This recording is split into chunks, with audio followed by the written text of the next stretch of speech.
고든 맥도날드 목사님이 쓴 유명한 책이 있습니다. 내면 세계의 질서와 영적 성장이라는 책입니다. 이 책에 보면 세상에선 정말 성공한 사람이었지만 삶 속에서는 지독한 고독감을 느끼며 사는 어떤 사람에 대한 이야기가 나옵니다. 그는 정말 성공한 사람이었지요. 그런데 그의 가족들은 그에 대해서 늘 화가 나 있었습니다. 친구는 단 한 사람도 없었고 이 사람에게는 취미도 없었습니다. 그가 하루 종일 하는 것이라곤 일밖에 없었습니다. 일주일 내내 일했고 집에 와서도 일했고 심지어 TV를 보면서까지 일을 했습니다. 일 중독이었던 것이죠. 그런 그가 심한 좌절감과 어두운 마음을 가지고 고든 맥도날드 목사님을 찾아왔습니다. 그리고 이렇게 이야기를 했지요. 아버지를 기쁘게 해드릴 수 있는 행동은 일밖에 없었습니다. 그래서 나는 일하는 것을 멈출 수가 없었습니다 라고 이야기를 했습니다. 그의 아버지는 이미 돌아가셨습니다. 하지만 그는 여전히 아버지에게서 인정을 받고 싶어 했지요. 그렇다고 해서 그가 아버지를 존경하는 것도 아니었습니다. 그는 아버지를 경멸한다고 말했습니다.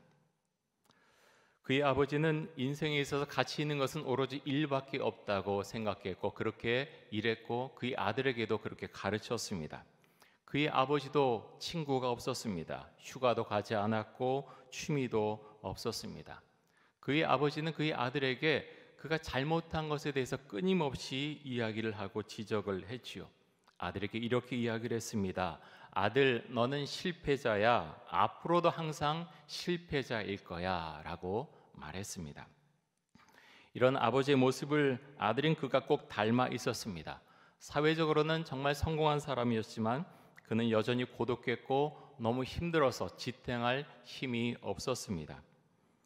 고든 맥도날드 목사님은 이렇게 인생을 쫓기듯이 사는 사람들은 잘했다라는 말을 듣지 못하는 환경 가운데에서 자라난 사람들이라고 설명을 합니다. 세상적으로 성공을 거뒀지만 한 번도 만족감을 느끼지 못하고 계속 무엇인가 쫓기듯이 일을 하면서 살고 있다는 거죠. 하지만 이런 사람들이 꼭 듣고 싶어하는 말이 있다고 합니다. 그것이 무엇인가 하면 내 아들아, 내 딸아, 너는 결코 실패자가 아니야. 내가 너의 아버지라는 것이 정말 자랑스럽구나 하는 이야기를 이분들은 너무나 듣고 싶어한다고 합니다. 여러분들은 어떤 말을 들으면서 성장하셨습니까? 고든 맥도날드 목사님이 만난 이분처럼 잘했다라는 말을 거의 듣지 못하고 자란 분들도 계실 것입니다. 지금은 우리나라가 많이 달라졌지만 이전에 한 세대 전만 해도 우리 아버지들은 자녀들을 그렇게 많이 칭찬하는 모습, 그렇게 그런 칭찬을 많이 하셨던 분 그렇게 많이 흔치는 않았습니다. 그런데 여러분이 만난 하나님은 어떤 분이십니까? 우리 하나님 향해서 아버지라고 부르고 있죠. 여러분이 만난 그 아버지 하나님 아버지는 여러분에게 어떤 모습으로 다가오셨습니까?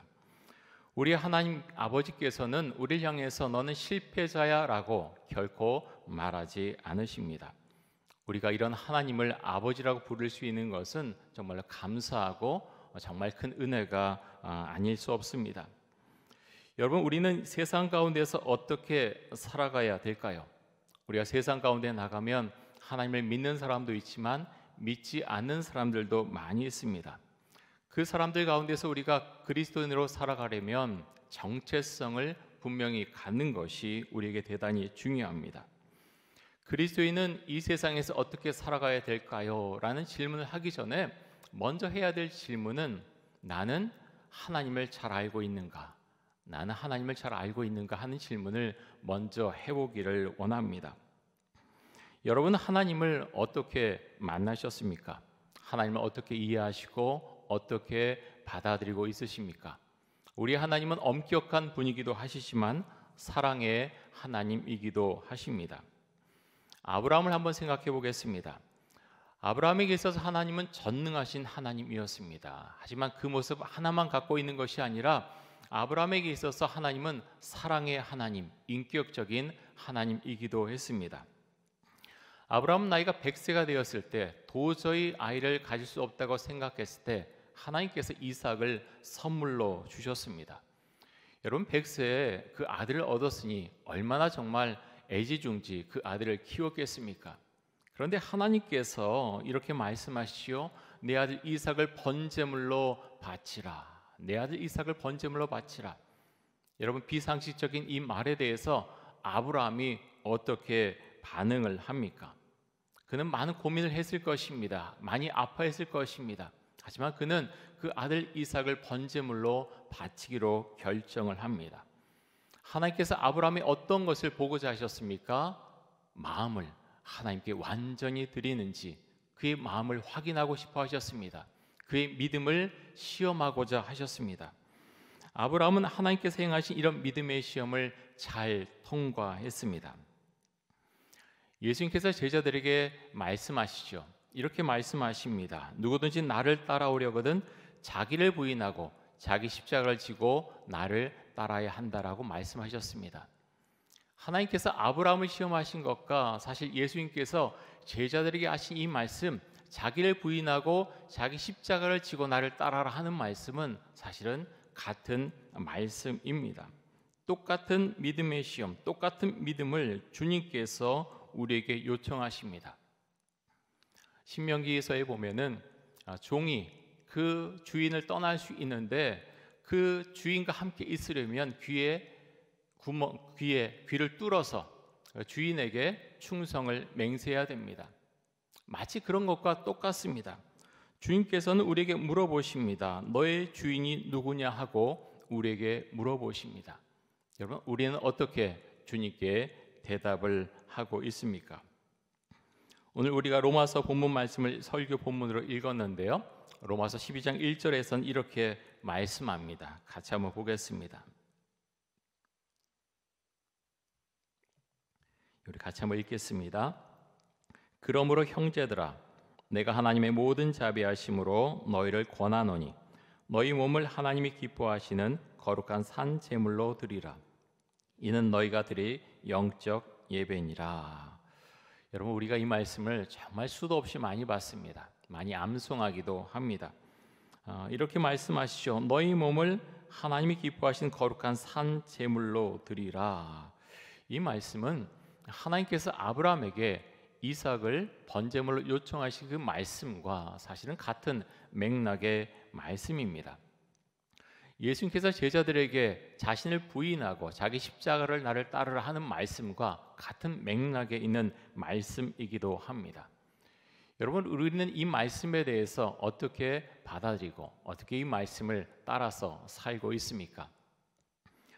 코로나19 상황이 계속되면서 전 세계가 어려운 가운데 있고 우리나라도 여러 면에서 또 교회도 어려운 가운데 있습니다. 우리나라의 코로나19 상황을 악화시키는 원인 중에 하나로 우리 교회가 이렇게 지목을 당하면서 교회 동안 많은 어려움을 당하고 있죠. 목회 데이터 연구소가 설문조사한 바에 따르면 지난번에 한번 말씀을 드렸는데요. 한국의 비기독교인들 중에서 교회를 신뢰한다는 사람은 9%밖에 되지 않는다고 합니다. 대단히 심각하고 마음 아픈 통계 조사죠. 그런 가운데에서 이전보다도 여러분이 만나는 사회 속에서 만나는 사람들에게서 교회에 대한 안 좋은 이야기, 또 신앙에 대한 안 좋은 이야기를 들을 가능성이 대단히 많이 있습니다. 여러분 이럴 때 우리는 우리의 믿음의 중심을 잘 잡을 수 있어야 되겠습니다.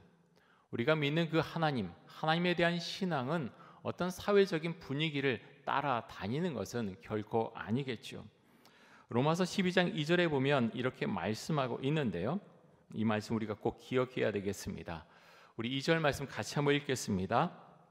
너희는 이 세대를 본받지 말고 오직 마음을 새롭게 함으로 변화를 받아 하나님의 선하시고 기뻐하시고 온전하신 뜻이 무엇인지 분별하도록 하라. 자, 이 세대를 본받지 말라고 했고요. 마음을 새롭게 함으로 변화를 받으라고 했고, 그래서 하나님의 뜻을 분별하라라고 말씀합니다. 여러분 하나님의 뜻을 분별하는 것 영적으로 온전하지 않으면 잘 분별하기가 어렵습니다. 영적으로 온전해도 어떨 때는 어떻게 결정을 내려야 될지 어려울 때도 있습니다. 톰 라이트라는 교수님이 계신데요. 이분이 로마서 12장 2절을 이렇게 번역을 하셨습니다. 제가 한번 보겠습니다. 톰 라이트 교수님이 이렇게 번역을 하셨는데요.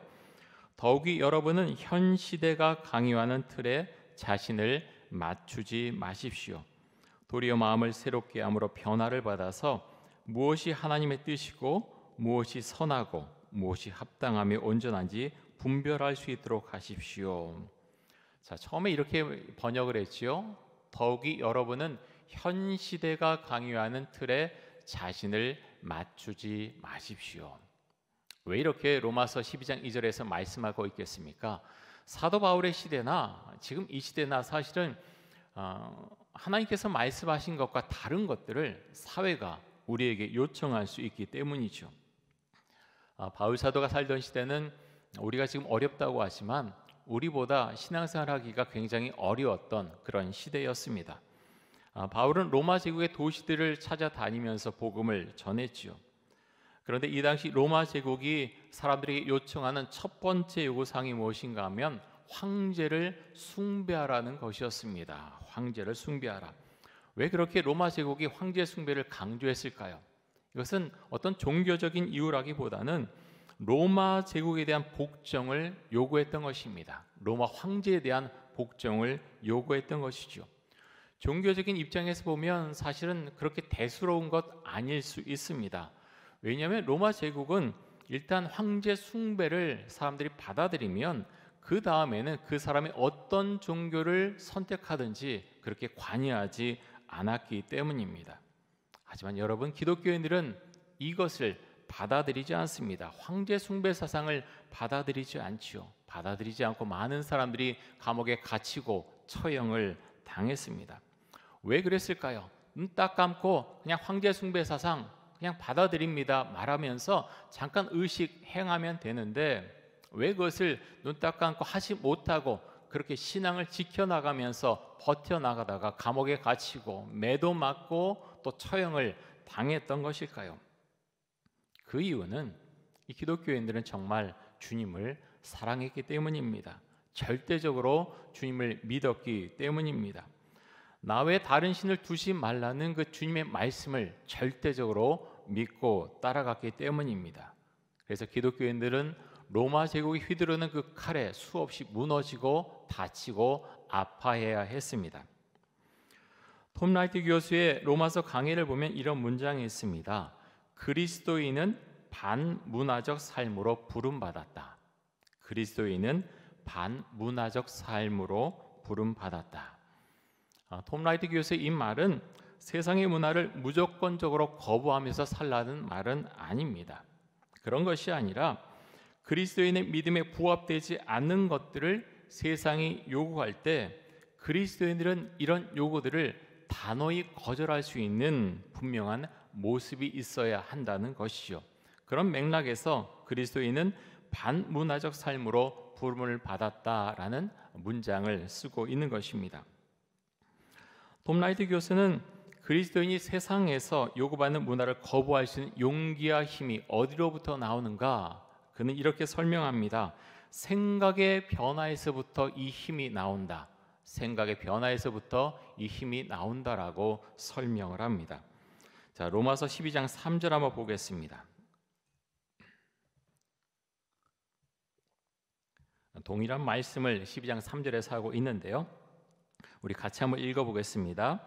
내게 주신 은혜로 말미암아 너희 각 사람에게 말하노니 마땅히 생각할 그 이상의 생각을 품지 말고 오직 하나님께서 각 사람에게 나눠주신 믿음의 분량대로 지혜롭게 생각하라. 하나님께서 아브라함에게 이삭을 번제물로 그렇게 요청을 했을 때 아브라함은 마땅히 생각할 그 이상의 생각을 하지 않았습니다. 자신에게 주신 믿음의 분량을 가지고 지혜롭게 생각하고 결정을 했지요. 그래서 그는 믿음의 시험을 통과하게 됩니다. 그리스도인이 가진 생각은 항상 믿음과 연결이 되어 있습니다. 믿음 가운데 가진 생각은 우리를 올바른 길로 인도하게 되지요. 하지만 그와 반대로 믿음이 결여된 생각은 우리를 잘못된 길로 인도하게 됩니다. 믿음을 갖게 된 사람은 생각이 달라집니다. 어떻게 생각이 달라집니까? 믿음 안에서 생각을 하고 결정을 하게 됩니다. 결국 믿음을 갖게 된 사람은 생각이 달라지게 됩니다. 여러분, 그리스도인으로 산다고 하는 것은 무엇일까요? 우리는 그리스도인으로 어떻게 살아가야 될까요? 저는 이렇게 한번 정리를 해보았습니다. 그리스도인으로 살아가는 사람은 하나님의 말씀을 마음속에 품고서 그 말씀으로 자신의 모습을 비춰보고 또 말씀 안에서 생각하고 기도하고 결정하는 사람이다. 그리고 그 결정한 것에 따라가는 순종하는 사람이다 라고 그렇게 정의를 한번 내려보았습니다. 다시 한번 말씀드리겠습니다. 여러분의 삶의 정황은 전부 다 다르지요. 회사에서 사업을 하다가 어떤 일 하다가 만나는 상황은 전부 다 다릅니다. 하지만 가장 기본적인 우리 믿음의 정체성이 있어야 되죠. 그리스도인으로 산다고 하는 것은 하나님의 말씀을 마음속에 품고서 그 말씀으로 자신의 모습을 비춰보고 그 말씀 안에서 생각하고 기도하고 결정하는 것을 말합니다. 그리고 그 결정한 것을 순종하며 사는 사람, 그 사람을 가리켜서 그리스도인이라고 하죠. 로마서 8장 5절에 보면 또 이렇게 말씀하고 있는데요. 우리 같이 한번 이 말씀 한번 보겠습니다. 육신을 따르는 자는 육신의 일을, 영을 따르는 자는 영의 일을 생각하나니. 여러분, 정말 그렇죠? 우리가 주님을 믿는 사람들입니다. 수없이 많은 예배를 드리고 기도하고 말씀도 봅니다. 그런데 우리가 늘 영의 일을 생각을 합니까? 그렇지 않지요. 어떨 때는 육신의 일을 더 깊이 생각하고 더 많이 생각하고 그것을 따라갈 때가 있습니다. 왜 그렇습니까? 성령이 충만하지 않을 때, 우리 안에서 주의 영이 머물지 못하고 세상의 가치관과 세상의 소리, 육신의 소리가 내 마음속에 더 크게 울려올 때 우린 주님께서 무엇을 말씀하시는가 잠깐 덮어두게 됩니다. 주님이라고 어떨 땐 찾지도 않지요. 막 그렇게 육신의 일을 따라가다가 그것이 무엇인가 삐걱하게 되면 그때서야 말씀이 생각나고 또 주님이 생각날 수도 있습니다. 로마서 8장 5장 그렇게 말씀합니다. 육신을 따르는 자는 육신의 일을, 영을 따르는 자는 영의 일을 생각한다 라고 말씀합니다. 누구든지 그리스도의 영이 없으면 그리스도의 사람이 아니라라고 말씀을 합니다. 우리의 선교 역사 중에 위대한 선교사님들이 굉장히 많이 있는데요. 그 중에 스탠리 존스 선교사라는 분이 계십니다. 20세기의 가장 위대한 선교사 중에 한 분이고 인도의 성자라고 불리는 분이죠. 그런데 이 스탠리 존스 선교사가 인도 사역을 할 때 초창기에 대단히 극심하기 어려운 영적인 육체적인 무력감에 시달리게 됩니다. 스탠리 존스 선교사님은 그때를 회상하면서 이렇게 이야기를 합니다. 영적 침체가 육체적 무력감으로 이어졌습니다. 영적 침체가 육체적 무력감으로 이어졌습니다. 여러분, 이 말이 이해가 되십니까? 선교사지만 영적으로 침체되고 힘이 드니까 그것이 육체적인 것으로도 나타나서 몸도 힘들고 사역을 할 수 없었다는 거죠. 여러분, 정말 그렇습니다. 병이 마음에서 오는 경우가 굉장히 많지요. 저희들 같은 경우 어떻습니까? 예수를 믿는 저희들 영적으로 흔들리면요, 모든 것이 무의미해 보입니다. 교회에서 사역하는 것, 예배드리는 것, 주의 말씀을 따라가는 것, 영적인 흔들림, 영적인 침체가 오면 또 나아가서 우리의 마음이 그렇게 힘들면 육체적으로도 연약해집니다. 병에 걸릴 수도 있다고 하는 거죠. 결국 영적으로 온전하지 못하면 우리 육신도 문제가 생길 수 있다는 것입니다. 그 반대로 우리 내면 세계가 정말 주의 말씀과 주의 영으로 가득 차 있으면 우리의 삶을 정말 힘있게 능력있게 만들어 갈 수 있다고 하는 것입니다. 여러분의 현재 모습은 어떻습니까? 영적으로 괜찮으십니까? 코로나19로 인해서 참 그렇게 하는 것이 쉽지 않지요. 그럴 때일수록 우리가 더 깨서 내가 신앙을 갖고 가는 이유가 무엇인가, 이렇게 믿음을 가지고 살아가는 이유가 무엇인가 끊임없이 묻고 우리가 주의 말씀 읽고 또 기도할 수 있기를 원합니다. 오늘 말씀을 정리하도록 하겠습니다. 로마서 12장 말씀을 통해서 하나님께서는 우리에게 모든 것을 하나님께 드리라고 말씀합니다. 우리의 삶 자체가 예배가 되어야 된다고 우리에게 말씀하고 있습니다. 주님께서 우리에게 이 말씀을 주신 이유는 우리의 삶을 숨막히게 하려고 이 말씀을 주신 것이 아니지요.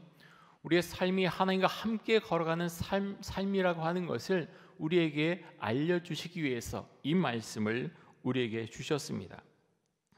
우리가 사회에서 생활할 때 우리가 어떤 모습으로 살아가느냐 하는 것은 대단히 중요합니다. 하지만 우리가 그 전에 우리가 기억하고 질문해야 될 것은 하나님의 말씀으로 내 속사람이, 내 내면이 채워져 있는가, 주의 영으로 내 내면이 채워져 있는가 하는 질문이고 대답입니다. 여러분, 주의 은혜 가운데서 믿음의 분량대로 우리가 생각하고 결정을 하게 됩니다. 아브라함과 같은 믿음을 가지고 정말 주의 은혜 가운데서, 성령 충만한 가운데서 우리가 모든 것을 생각하고 결정해 나갈 수 있길 원합니다. 주 앞에 매달려 기도하시고 정말 우리가 있는 상황 가운데서 주님 최선의 선택을 하면서 살 수 있길 원합니다. 기도하면서 힘을 얻고 능력을 얻는 그리스도인들이 되시기 바랍니다. 우리 함께 기도하겠습니다. 이 시간 기도할 때 하나님의 말씀으로 우리의 생각이 변화되게 하여 주옵소서. 아브라함과 같은 믿음을 주셔서 믿음 안에서 모든 것을 생각하고 결정하게 하여 주옵소서. 세상의 상식과 세상의 주장보다 하나님을 신뢰하며 따르게 하여 주옵소서. 우리 함께 잠시 기도하겠습니다.